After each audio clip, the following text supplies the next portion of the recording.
Tesla in just the last year or two alone, for reasons maybe having in some cases nothing to do with Tesla, maybe it had more to do with Elon Musk's involvement with X, formerly known as Twitter.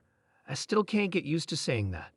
But how much of it is endemic to the EV business, and how much has to do with his personality and the role he's currently playing in the world?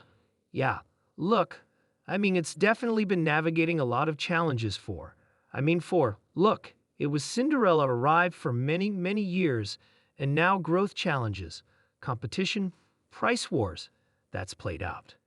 Musk balancing a lot of other things, obviously, ever since X, politically, that when you sell to the mass market, usually alienate people. It's not a great thing. So today, we're diving into an incredibly fascinating discussion about Tesla, the enigmatic Elon Musk, and the future of artificial intelligence within the electric vehicle industry. We have a lot to cover, so let's jump right in, and of course, don't forget to like, comment, and subscribe if you enjoy content like this. Your support means the world to us and helps keep these conversations going. All right, let's start with something that's been on a lot of people's minds: how Elon Musk's involvement with Twitter, now rebranded as X, might be impacting Tesla. This topic is particularly intriguing because Musk's personality and his ventures in various other domains undeniably create ripple effects that reach Tesla. For Tesla, it's been a challenging period for months, but my view is the longer-term vision you took might coming like a few years ago. 2,300 vehicles, 300,000 vehicles. Now it's 2 million per year. So the point is, when you start to get like 6 million vehicles out there, and what I ultimately believe at one point will be 4 or 5 million per year, it's price-driven. They're going to have to lower prices. That's what's happened. But the golden scenario, like the golden goose, is full self-drive, like that. I'd argue from an AI perspective, like that is the key to the longer-term valuation for Tesla, and that's an AI ecosystem.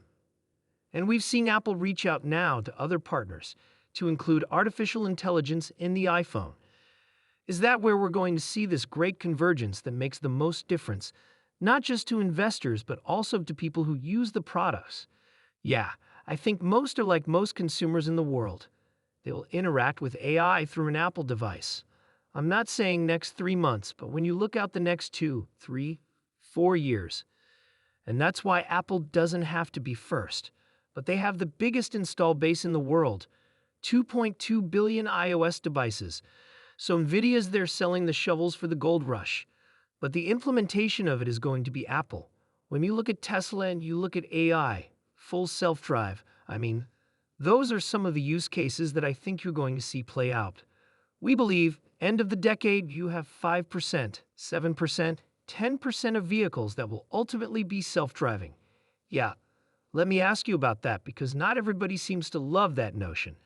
And there have been some high-profile fatal accidents that have occurred with, self-driving vehicles. We talked recently with Melanie Mitchell, who wrote a great book about, obviously, artificial intelligence, and in the book, she talks about some of the problems with fully autonomous vehicles misreading signs that a human wouldn't misread. She mentioned a billboard with a policeman holding up a stop sign, and the car misread that as a stop sign and stopped repeatedly because it couldn't differentiate between a real stop sign and something more symbolic. How long is it going to take? Elon Musk is a figure who commands attention, whether it's for his innovative ideas or his unpredictable tweets. Now, as he's taken the reins at Twitter, transforming it into X, there's a lot of speculation about how this might be influencing Tesla. Think about it. Elon Musk is essentially the face of Tesla. His vision and leadership have been pivotal in driving the company forward, but now his time and energy are also being directed toward revamping Twitter. Could this dual focus be a distraction? Is it possible that his involvement with X is pulling his attention away from Tesla at a critical time when the company faces intense competition and growth challenges? I'd love to hear your thoughts on this in the comments below. The speaker in the video describes Tesla as having a Cinderella story, and I think this is a brilliant analogy. For many years, Tesla was like the underdog with this magical, meteoric rise. They went from being a niche automaker to a powerhouse in the industry, but now Tesla is facing new growth challenges, competition, and even price wars. Imagine Cinderella after the ball. A magical rise has happened, but now reality sets in.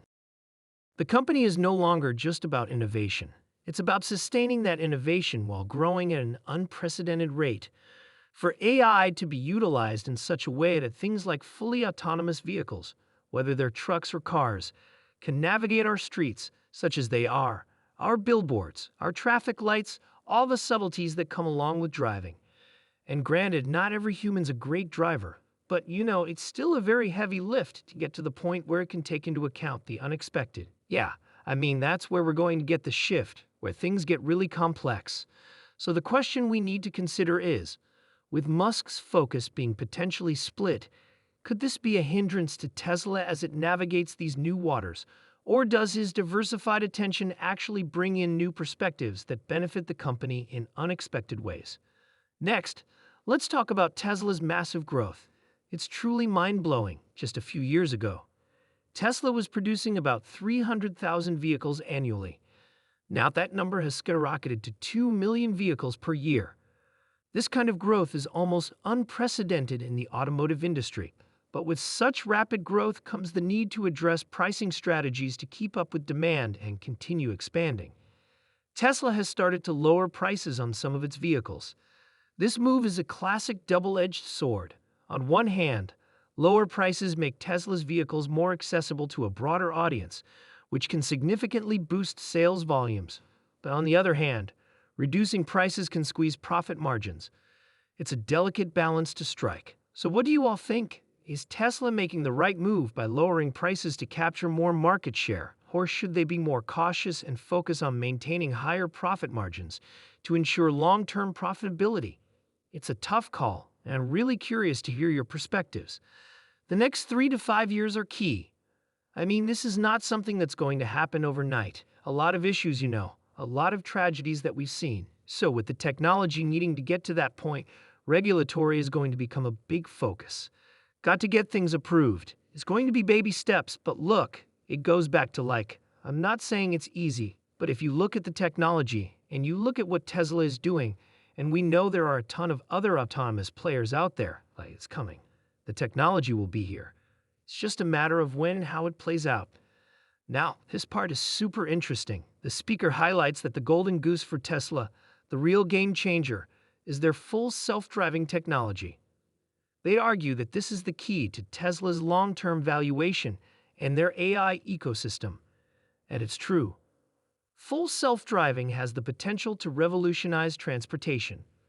Imagine a world where cars drive themselves, reducing accidents caused by human error and freeing us up to do other things during our commutes.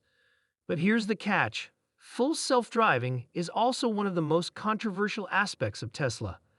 There have been several high-profile accidents involving Tesla's autopilot feature, which is a less advanced version of their self-driving tech. These accidents have raised serious concerns about the safety and reliability of full self-driving. So the question is, will full self-driving become the standard in the future, or are we still far from that reality? What you all think? Let's shift gears and talk about Apple. The video mentions how Apple is integrating AI into their devices, which will bring AI to a massive consumer base. This is huge because while companies like NVIDIA are developing the tools and chips that power AI, Apple is making AI accessible to everyone through their iPhones and iPads. Think about it. AI-powered features like facial recognition, voice assistance, and personalized recommendations are becoming commonplace on our devices. It's going to be fascinating to see how Apple's approach to AI, which focuses on consumer applications, will influence the AI market compared to Tesla's focus on full self-driving. Speaking of self-driving, the video also discusses the challenges AI faces in fully autonomous vehicles. Remember that example of a car misreading a billboard as a stop sign? That's a real-world problem that AI needs to solve. It's not just about technology. It's also about regulatory approval and, most importantly, safety. Do you trust AI to navigate our streets in the near future? Personally, I think we're still a few years away from that level of reliability. Lastly, the video touches on the potential life-changing applications of AI, particularly in pharmaceutical development. Recognizing virus mutations and developing drugs quickly can save countless lives. This is where AI can make a significant impact beyond consumer tech.